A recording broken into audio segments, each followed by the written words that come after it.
Good morning. Daily life with Mou চ্যানেলে আপনাদের সবাইকে স্বাগত। আশা করি আপনারা সবাই খুব ভালো আছেন, আমিও খুব ভালো আছি। তো এখন বাজে সকাল 6:30 মতো। তো এখন থেকে আমি আমার ভিডিওটা স্টার্ট করছি। আশা করি আজকের ভিডিওটা আপনাদের দেখতে খুব ভালো লাগবে। তো স্কিপ না করে ভিডিওটা শেষ পর্যন্ত দেখতে থাকুন। আর আজকে আমি কি করলাম, কোথায় গেলাম, সব কিছু আপনাদের সঙ্গে শেয়ার করব। তো আপনারা দেখতে থাকুন। তো চলুন। রোজ রোজ সকালে শরবত খেতে ভালো লাগে না দেখে তাই আজকে বানালাম একটু গ্রিন টি। এই গ্রিন টি খাওয়ার পর ও চলে গেছে বাজার করতে, আর আমি এখন এই গ্রিন টিটা বসে বসে খাচ্ছি আর উপর দিকে তাকিয়ে ভাবতেছি আমি প্রতিদিন এই ফ্ল্যাটগুলো থেকে মানুষের আওয়াজ পাই এবং ফ্ল্যাটগুলোকে দেখতে পাই, কিন্তু কখনো মানুষকে কেন দেখতে পাই না? কেউ কি এখান থেকে বের হয় না কখনো? তারপর চলুন একটা জিনিস দেখাই। যে দেখতে পাচ্ছেন একটা বিড়াল, তার 4টা বাচ্চা, আর বিড়ালটাকে রাখা হয়েছে একটা সুন্দর একটা বক্সের মধ্যে। আমাদের ওইদিকে কিন্তু এভাবে কেউ বিড়ালের যত্ন করে না, বাড়ির আশেপাশে ঘুরে বেড়ায় এবং এর তার বাড়িতে গিয়ে খাবারের মুখ দেয়। কিন্তু এখানে দেখুন বিড়ালগুলোকে খুব যত্ন করে রাখছে, দেখে কিন্তু খুব ভালো লাগছে, তাই না? এরপর তোমার দাদাভাই বাজার থেকে চলে আসছে, আর ও সবজি কিনে আনছে, তার সঙ্গে আনছে আজকে ফল। এই প্রথমবার এখানে আসার পর ও প্রথম ফল কিনলো। এখানে একটা ভালো জিনিস আমি দেখলাম যে মানুষ তার প্রয়োজন মতো একটা কি দুটা ফল কিনতে পারে। তো ও আজকে এই দু রকমই ফল আনছে, পেয়ারা আনছে আর এটাকে বলা হয় জামরুল। ও জামরুল আনছে। আমাদের বাড়ির ওখানে বিভিন্ন গোলাপি কালারের জামরুল খেয়েছি, এখানে সাদা কালারের জামরুল দেখলাম।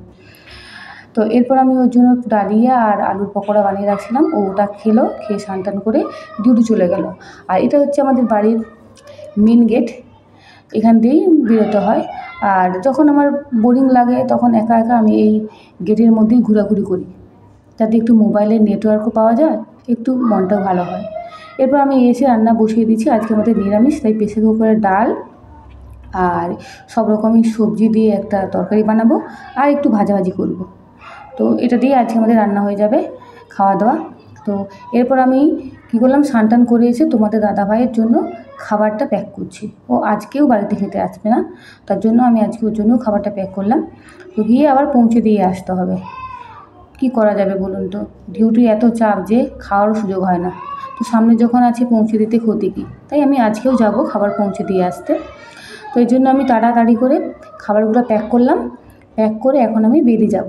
তো এখানে একটা কথা বলি, কালকে আমি গিয়েছিলাম নবান্নর ও সাইডে, আর ও যেখানে থাকে সেখানে যাওয়ার জন্য নবান্নর 2 সাইড দিয়ে যাওয়া যায়। তো আমি কালকে ভুলবশত সামনের দিক দিয়ে চলে গিয়েছিলাম। তাই আমি যখন গিয়েছিলাম সেই সময়টা ছিল সিএমের এন্ট্রি টাইম নবান্নে। তো পুলিশ আমাকে আটকে দিয়েছিল ওখানে। তারপর যখন নবান্নের মধ্যে সিএম এন্ট্রি নিল, তারপর আমাকে আবার ছেড়ে দিয়েছিল। তো আজকে যাতে ওই ঝামেলাটা না হয় তার জন্য আর আমি ওখান দিয়ে যাইনি। আসার পথে আমি এখানে পুজোর প্রসাদ পেয়ে গেলাম। কোথায় পুজো হয়েছিল মনে হয়, সবাইকে দিচ্ছিলো, তার সঙ্গে আমাকেও দিয়ে দিল।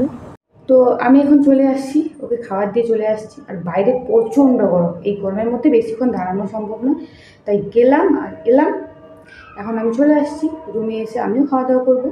তো আপনারাও খাওয়া দাওয়া করুন আর ভালো থাকুন, সুস্থ থাকুন। দেখা হচ্ছে পরের ভিডিওতে। বাই।